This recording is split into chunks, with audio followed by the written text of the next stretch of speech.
পাহাড় কাটা ও বন উজাড় বন্ধে সরকার কঠোর ব্যবস্থা নেবে, এই প্রতিশ্রুতি দিলেন প্রধানমন্ত্রী তারেক রহমান।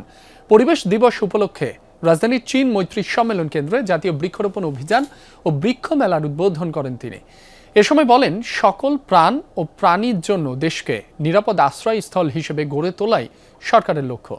বিশ্বে বসবাস অযোগ্য শহরের তালিকায় ঢাকার অবস্থান তৃতীয় হওয়ায় দুঃখ প্রকাশ করেন তিনি। বলেন, একটি সভ্য দেশে যেভাবে কলকারখানা নির্মিত হচ্ছে তা মোটেও কাম্য নয়। রেইনবো অ্যাক্রোপ্লাস্টে অ্যাক্রিলিক এমালশন থাকায় মুছে ফেলা যায় যে কোনো দাগ সহজেই। Rainbow Paints. পরিবেশের ভারসাম্য রক্ষায় 5 বছরে দেশে 25 কোটি গাছ রোপণের রাজনৈতিক প্রতিশ্রুতি বিএনপি সরকারের। এরই মধ্যে সেই কর্মসূচি বাস্তবায়নের কাজ শুরু হয়েছে। বিশ্ব পরিবেশ দিবসে জাতীয় বৃক্ষরোপণ অভিযান ও বৃক্ষ মেলার উদ্বোধন করেন প্রধানমন্ত্রী তারেক রহমান।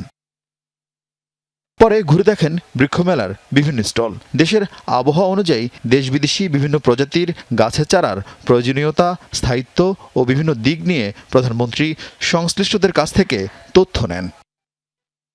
এর আগে চীন মৈত্রী সম্মেলন কেন্দ্রের আলোচনা সভায় প্রধানমন্ত্রী গাছের চারা রোপণ করতে নাগরিকদের প্রতি আহ্বান জানান। বলেন, জলবায়ুর প্রভাব মোকাবেলায় সরকার নিরাপদ ও স্বাস্থ্যকর পরিবেশ নিশ্চিত করতে চায়। প্রাণের জন্মকে উদযাপন করি, স্মরণ রাখি, তাহলে একটা নবজাতকের পাশাপাশি একটা গাছ যেমন বেড়ে উঠবে, সেই ছোট্ট শিশুটি আস্তে আস্তে বেড়ে উঠবে এবং এভাবেই সবুজায়নের জন্য সামাজিক আন্দোলন সফলতা লাভ করবে। ভবিষ্যৎ প্রজন্মের জন্য আমরা একটি নিরাপদ, স্বাস্থ্যকর এবং সবুজ বাংলাদেশ গঠন করতে ইনশাআল্লাহ সক্ষম হব। দেশ হোক সকল প্রাণী এবং প্রাণের নিরাপদ আবাসস্থল।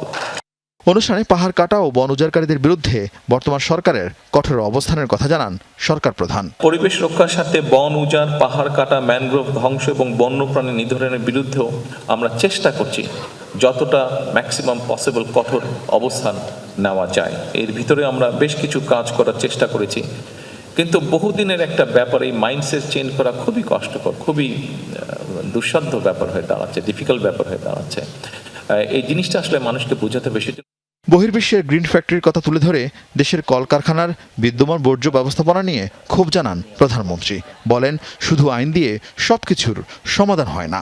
ইন্ডাস্ট্রি আছে, অবশ্যই সেটা একটি ভালো বিষয়, কিন্তু মিল ইন্ডাস্ট্রির কারণে সবকিছু মিলিয়ে দুপাশের রাস্তার যে অবস্থা, এটি আপনাদের প্রত্যেকেরই চোখে পড়েছে। আমার মনে হয় কোনো একটি সভ্য দেশে, একটি সিভিলাইজড দেশে এরকম পরিস্থিতি বোধহয় হওয়ার কারণ নয়। পুলিশ, জোর, আইন দিয়ে সবকিছু করা সম্ভব নয়। আমাদেরকে এটা অ্যাওয়ারনেসের মাধ্যমে করতে হবে।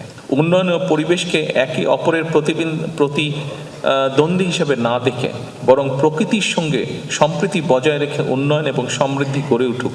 অনুষ্ঠানে প্রধানমন্ত্রীর কাছ থেকে এবছরের পরিবেশ পদক পান 3 ব্যক্তি ও 3 প্রতিষ্ঠান। বৃক্ষরোপণে পুরস্কার পায় 21 জন।